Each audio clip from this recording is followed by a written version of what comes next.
demande à un moscovite de nommer une place la plus internationale de la capitale, il vous répondra sans hésiter, l'Université russe de l'amitié des peuples. Et c'est un bon choix, l'Europe se trouve à côté de 2 stations de métro, Belayevo et Yugo-Zapadnaya, dans la rue Miklucha-Maklaya, qui doit son nom à un célèbre explorateur russe.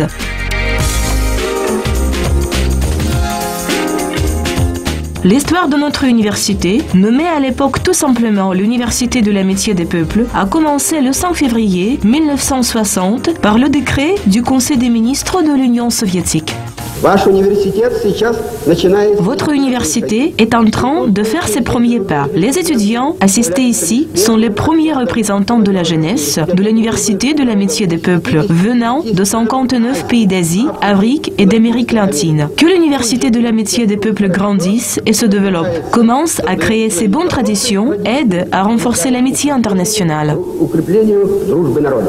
Au cours des décennies écoulées, notre université s'est élargie. On a augmenté le nombre de facultés, pavillons et de résidences universitaires. Mais il y a quelque chose qui reste sans changement. Ce sont des étudiants étrangers. Chaque année, l'Europe accueille les étudiants venant de plus de 140 pays du monde. Au total, il y a 25 000 étudiants à l'Europe.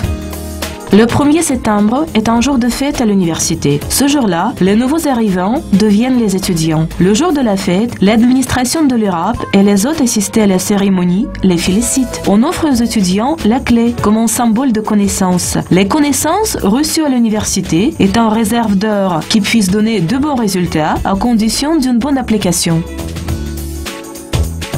La diversité des institutions d'enseignement supérieur en Russie est impressionnante. Pourtant, ce n'est pas vraiment un secret que la plupart des bacheliers tendent à s'inscrire dans les universités de la capitale. Moscou est très connu dans le monde entier par ses écoles supérieures et l'Europe y fait part. L'Europe est un vrai État où on a créé toutes les conditions pour le processus éducatif et le logement des étudiants. On a des programmes spéciaux pour les étudiants étrangers dont le but est faciliter leur premier jour en Russie. Par exemple, on peut pendant 1 an apprendre le russe à la faculté des langues étrangères et des disciplines générales, appelée souvent la faculté préparatoire. L'Europe est mondialement reconnue par la qualité de son enseignement de la langue russe aux étrangers. C'est pourquoi la faculté de perfectionnement et de recyclage dans ce domaine n'existe qu'à l'Europe.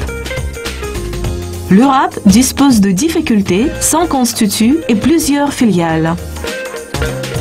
La plus grande faculté est celle de médecine, qui propose 4 spécialités. Médecine générale, stomatologie, pharmacie, soins infirmiers et dispose de 45 chaires. Maladie infantile, stomatologie générale, chirurgie opératoire, biochimie, maladie des yeux, médecine des catastrophes, maladies infectieuses, psychothérapie, psychiatrie, médecine légale, oncologie, traumatologie et orthopédie. Il y a plus de 2000 étudiants au sein de la faculté. Les diplômés de cette faculté sont hautement apprécié dans le monde entier. Par exemple, Nikolai Zagorodnichi, chef de la chaire de la traumatologie et orthopédie, a apporté une grande contribution au développement de la science et à la santé pratique dans le domaine de l'endoprothésie articulaire.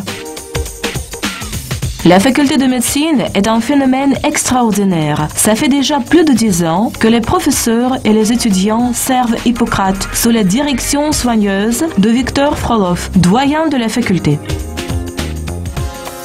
À côté de la faculté de médecine se trouve la faculté d'agriculture où on enseigne médecine vétérinaire, agronomie, aménagement public, standardisation et certification, direction de la terre et cadastre. La faculté se compose de 10 chaires. Chaire de l'anatomie, physiologie et chirurgie des animaux, sécurité et gestion des risques naturels et anthropogènes, botanique, physiologie, pathologie des plantes et technologie agrochimique, pathologie vétérinaire, génétique, agronomie et la défense intégrative des plantes, agrologie et agriculture, aménagement public, certification et expertise vétérinaire, zootechnie privée, technologie de la fabrication et du retraitement des produits d'élevage, l'économie de l'immobilier au complexe agro-industriel et les cadastres. Les futurs vétérinaires ont des cours pratiques à la clinique bien équipés qui se trouvent au sein de la faculté. Cela fait beaucoup d'années que la faculté d'agriculture travaille avec l'une des plus grandes entreprises suisses, Syngenta, qui a des positions leaders dans le domaine de la fabrication des produits pour la défense des plantes et culture de semences. Grâce à cette coopération, les étudiants peuvent faire un stage de travail dans les filiales de l'entreprise. La faculté des sciences mathématiques et naturelles dispose des spécialités classiques qui sont typiques pour toutes les universités européennes. On y enseigne des disciplines mixtes au profil de la physique, radiophysique, physiochimique, radiotechnique et de génie. Au cours du processus éducatif, on se sert de l'outillage laboratoire le plus moderne. On a 16 spécialités à la faculté. Mathématiques appliquées et informatique, théorie des probabilités et statistiques mathématiques, sciences ordinateurs et mathématiques, physique des plasmas, chimie organique et inorganique, chimie physique et colloïdale, chimie environnementale, méthode d'optimisation et gestion optimale, équations différentielles, radiophysique et électronique. La faculté regroupe 16 chaires. Chaires d'autres mathématiques, équations différentielles, physique mathématique, analyse mathématique et théorie des fonctions, analyse non linéaire et optimisation, chimie inorganique, physique générale, radiophysique, système des télécommunications, mécanique théorique, physique théorique, théorie des probabilités et statistiques mathématiques, chimie physique et colloïdale, physique expérimentale. À la faculté de génie, 18 spécialités sont disponibles. Génie civil, théorie et ingénierie du bâtiment, théorie et pratique des décisions administratives, technologie et économie en génie, automatisation et gestion, ouvrage hydraulique, fluvial et souterraine, génie minier, exploitation de gisements du sous-sol et prospection des minéraux utiles, génie mécanique énergétique, turbomachine et turbo-installation combinée, technologie, équipement et automatisation de génie mécanique, technologie et automatisation des constructions mécaniques, systèmes et ensemble de machines utiles automatiques, géologie, prospection de minéraux utiles, minéragénie, géologie, prospection de champs de gaz et pétrolifères, géotechnologie ouverte, analyse systémique en gestion. Le nombre de chaires à la faculté de génie est aussi impressionnant. Il y en a 16 d'architecture, architecture urbaine, géodésie, génie hydraulique et hydrotechnique, gestion en génie, cybernétique et mécatronique, exploitation de gisements et prospection de minéraux utiles par méthode de critères, géométrie et topologie, géologie minière et pétrolière, apprentissage des mines, génie civil et industriel, la langue russe, résistance et solidité des constructions des matériaux, machines thermique, technologie des métaux, exploitation du transport routier.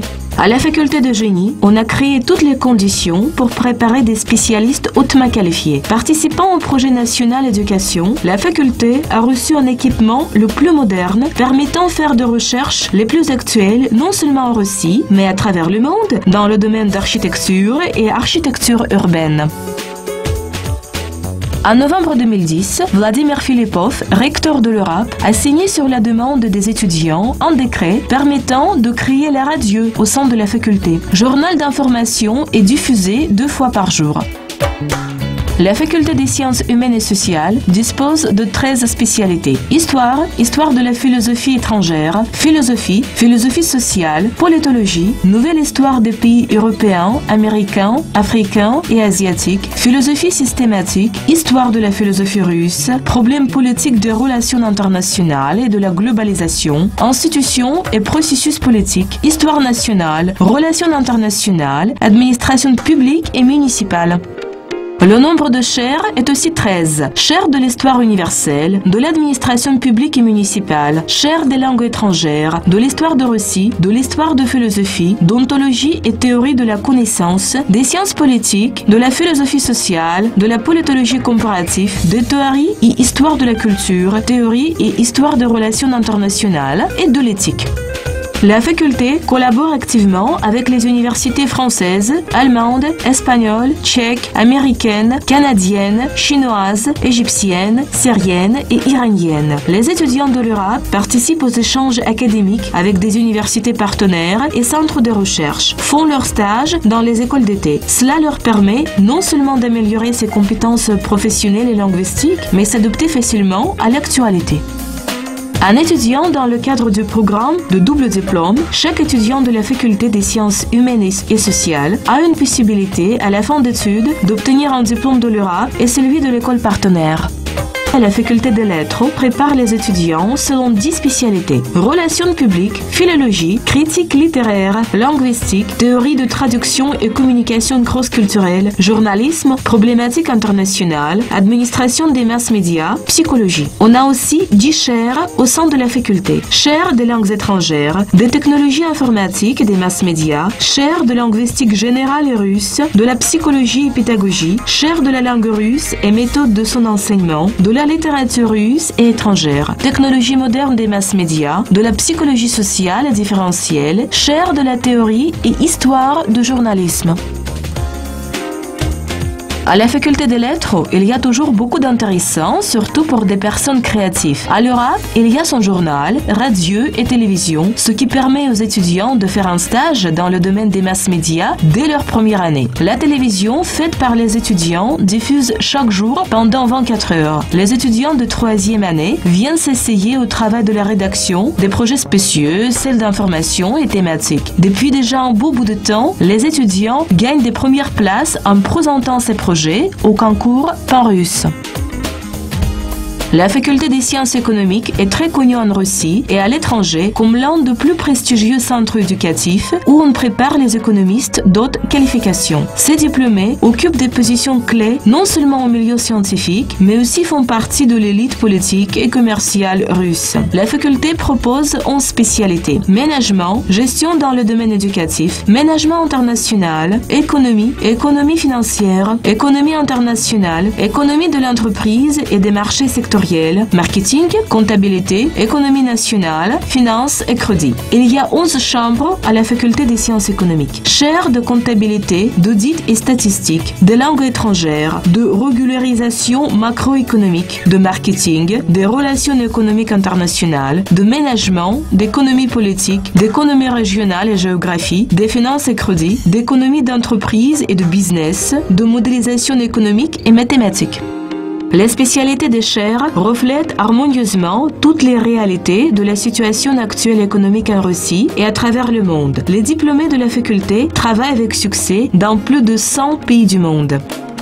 Si votre livre de chevet est la Constitution, il vous faut enrichir vos compétences à la faculté de droit, qui dispose de 11 spécialités: jurisprudence, théorie et histoire de droit et de l'État, histoire des doctrines juridiques, droit public et économique, les principes juridiques d'autorité judiciaire, du ministère public et d'organisation de l'activité des services chargés de l'ordre, barreau, notariat, droit international et européen, défense internationale des droits de l'homme, droit civil, droit de la famille, droit international privé, procédure civile, processus d'arbitrage, droit corporatif, répression de la criminalité, régularisation légale et pratique d'application, médecine légale.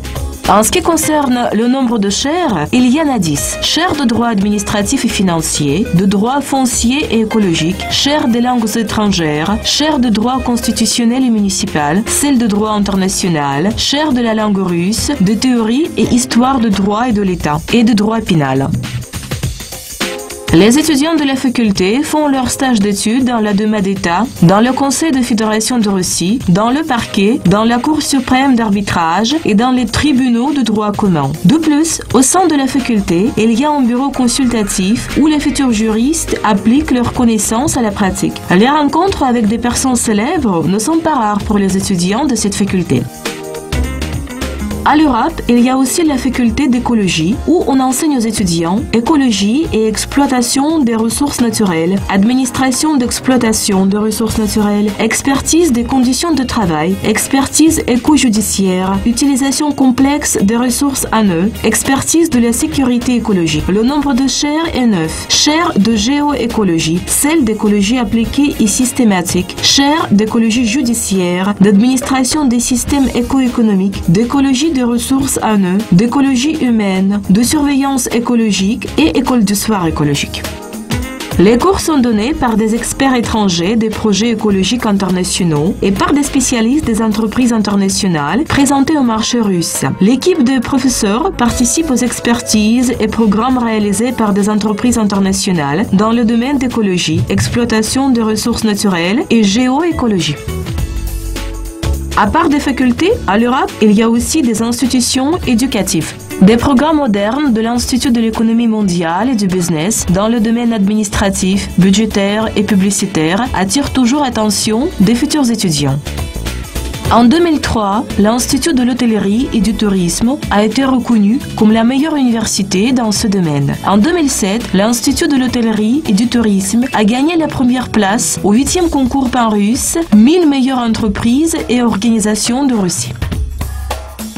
L'une des premières structures innovantes à la base de l'Europe, c'est l'Institut des langues étrangères qui intègre tout ce qu'il y a de meilleur, stable et progressif dans les traditions éducatives russes et étrangères, dans le domaine de linguistique, psychologie, pédagogie et méthodologie, des sciences humaines et sociales. À l'Institut, on continue à enrichir cet héritage et poursuit des propres élaborations créatives.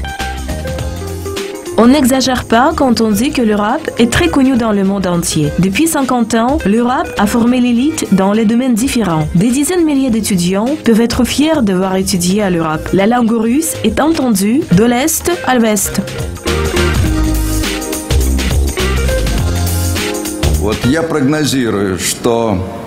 Je crois que dans 50 ans, tout le monde va parler russe.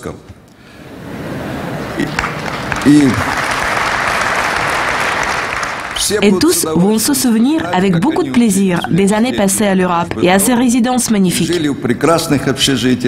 Ces mots ont été prononcés par le recteur de l'Université d'État de Moscou au Kremlin au cours d'une soirée consacrée à un 50e anniversaire de l'Université de l'Amitié des Peuples. Ce soir-là, le président de la République coopérative de Guyana et premier ministre de Kazakhstan, diplômés de l'Europe, ont aussi exprimé ses félicitations.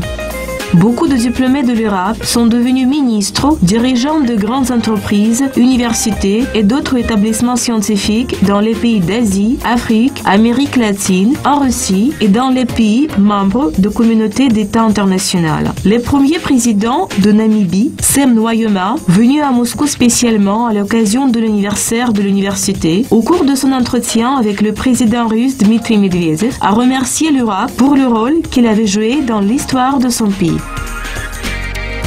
À toutes les époques, les personnes intelligentes et douées étaient très en demande. En lisant des livres, on élargit ses horizons. L'endroit le plus populaire chez les étudiants, surtout pendant les examens, c'est une bibliothèque. Les livres disparaissent comme des petits pains. En fond livresque de la Bibliothèque de l'Europe compte environ 2 millions d'exemplaires de la littérature didactique et scientifique.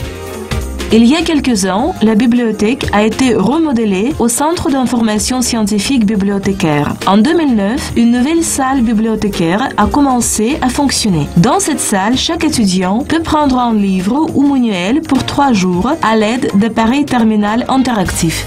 Le centre bibliothécaire se sert activement des technologies modernes et de l'espace électronique. Cette année, on a lancé un site du Centre d'information scientifique bibliothécaire. Le site contient un catalogue électronique de tous les livres, monographies et manuels disponibles. À l'aide du site, chaque lecteur enregistré peut voir le nombre de livres figurant dans son formulaire électronique. L'Europe propose beaucoup de possibilités pour la formation. Le système de formation complémentaire y fonctionne avec succès. Ce système dispose de plus de 800 programmes et 25 000 étudiants. Les programmes de formation complémentaire sont disponibles non seulement pour les personnes diplômées, mais aussi pour les étudiants dès la 3e année. À la fin d'études, on peut recevoir un diplôme qui correspond aux standards internationaux. La plupart de ces programmes ont des certificats de grandes entreprises internationales, confirmant marque de qualité. D'habitude, au cours des examens, les étudiants oublient d'alimentation complète et normale. À cause de faute de temps, on mange souvent à la va-vite. L'étude c'est bien, mais il ne faut pas oublier du déjeuner. Dans la cité universitaire, il y a beaucoup de cafés, bars et restaurants. Toutes les cuisines du monde s'y sont présentées. Les plats préparés par les chefs cuisiniers locaux connaissent un grand succès parmi les étudiants de l'université. Dans le menu de la cantine universitaire, il y a des plats différents à chaque goût. Des plats légumiers, à viande, à poisson et les salades différentes. Les étudiants étrangers préfèrent les soupes traditionnelles russes, le borsch, soupe aux choux et le rassolnik. Si pendant la journée, il n'y a pas de temps pour aller à la cantine, on peut faire quelque chose dans la résidence. Les résidences du type domestique sont très confortables et équipées par des cuisines et commodités sanitaires. Les chambres sont pour 2 ou 3 personnes. Les frais sont modérés. Le foyer est gratuit pour les étudiants faisant leurs études à la base budgétaire. Le logement est garanti pour tous les étudiants étrangers.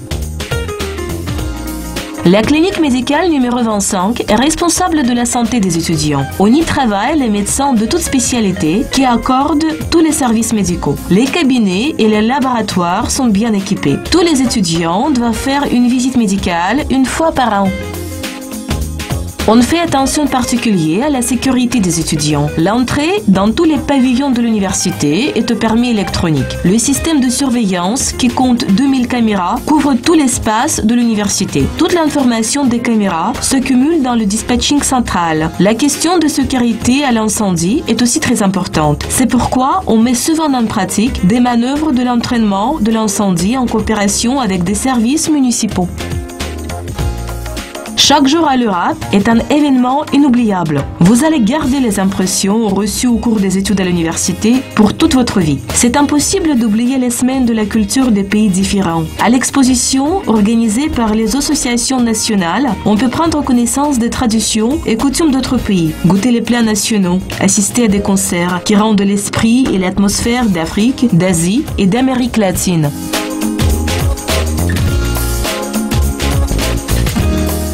On peut voir tout en un jour, le 1er mai, au Festival Planète Sud-Ouest, où les étudiants de l'URAP font les présentations de la culture et des traditions de leur pays. Sur la place principale, devant l'université, les étudiants, membres des associations nationales, installent des tentes, des costumes, des plats et des souvenirs nationaux. Tout cela peut raconter du coloris et des particularités de tel ou tel État.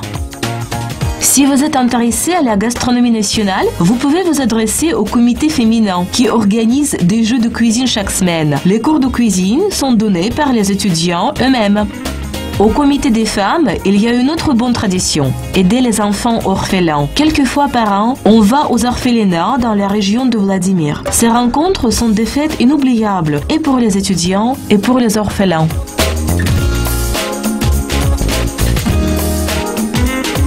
En parlant de l'URAP, il faut dire quelques mots sur un célèbre club des joyaux et ingénieux. L'équipe de l'URAP est champion fréquent des concours humoristiques. Chaque faculté a son équipe humoristique. Au cours de l'année, les étudiants luttent pour le titre de la faculté la plus gaie et ingénieuse.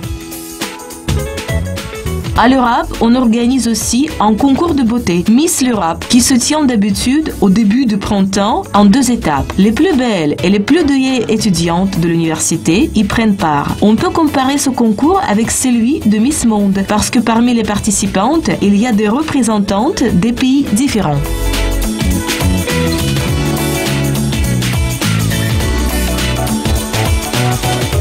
Les étudiants de l'URAP sont doués en tout. Dans le Centre international et culturel, on les aide à découvrir et développer ses capacités. À l'URAP, il existe plus de 20 collectifs artistiques. Les étudiants chantent, dansent et représentent leur université aux concours différents. Par exemple, au 2e jeu delphique, la délégation de l'URAP était la plus nombreuse et la plus brillante. Le jury a bien estimé les performances des étudiants en leur ayant délivré des diplômes dans les nominations multiples.